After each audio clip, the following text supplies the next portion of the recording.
But here now is Talking Pictures.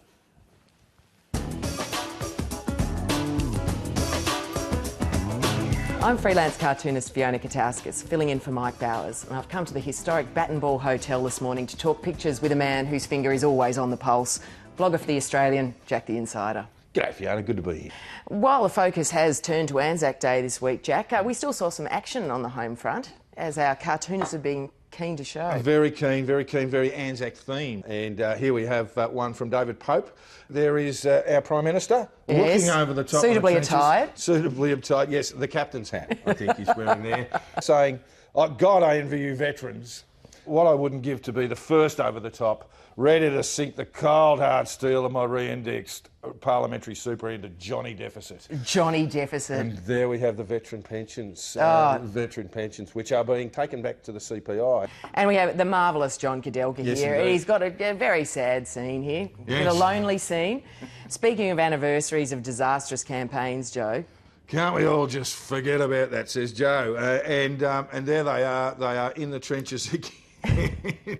It's a wonderful looking trench. He does draw so Yes, beautifully. it is a wonderful looking trench. I've noticed that Tony's, in a concession to Anzac Day, he's got his khaki Speedos on. He's got the khaki Speedos and no blue tie, you know. So No blue tie. He's in full uniform, the old pluck monkey there. And onto a more serious, sombre note, our very own Mike Bowers has taken a break from the political battle lines to attend the Gallipoli commemorations, and he's done this absolutely beautiful photo essay for the Guardian website, and an interactive one with scenes of early photographs of Gallipoli and juxtaposed with what it is now. Yeah, look, yes, it's wonderful actually. And so he's taken those stills of Australian soldiers on the beach. That just blends into what those places are like now. Very sombre actually. Well done, Mike. Well, Jack, the government's not known for its heart of gold, but in the UK it's been praised for its balls of steel. Balls of steel, yes. It's been mentioned by a Sun columnist, I believe. And she went in quite hard on refugees coming from Northern Africa and the Middle East across the Mediterranean, coming to grief there. And it's been decided that Australia has balls, huge balls of steel. Our cartoonists have picked up on these steely balls. Yes, well, you would expect that. Yes. We have Glenn Lelevre here from the Sydney Morning Herald this week on display. He's got massive balls. Massive balls. Although, to be fair, shouldn't they hang right?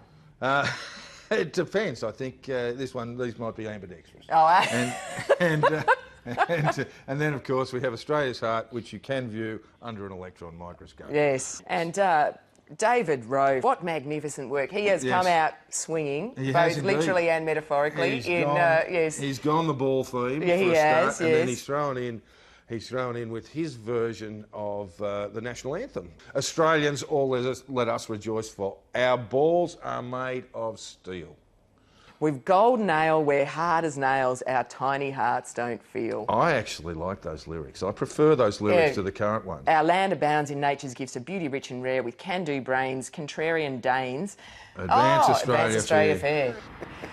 Jack, this week, Foreign Minister Julie Bishop visited the Charlie Hebdo offices in Paris, and she presented them with an original of this beautiful David Pope cartoon that pretty much says everything. Yeah, it was a wonderful cartoon, drawn at the time. Yes, he was awake as it happened, and that was his immediate response. And it's one of his best cartoons.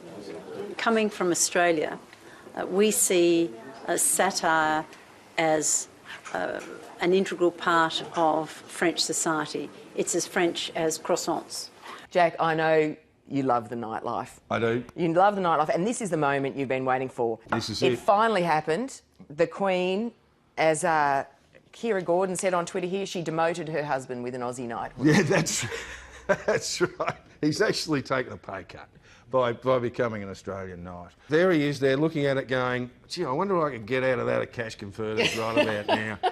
Well, Jack, as always, it has been a tremendous pleasure having you on Talking Pictures. Thanks very much, and I'll let you do the honours. Thank you. It's back to you, Barry.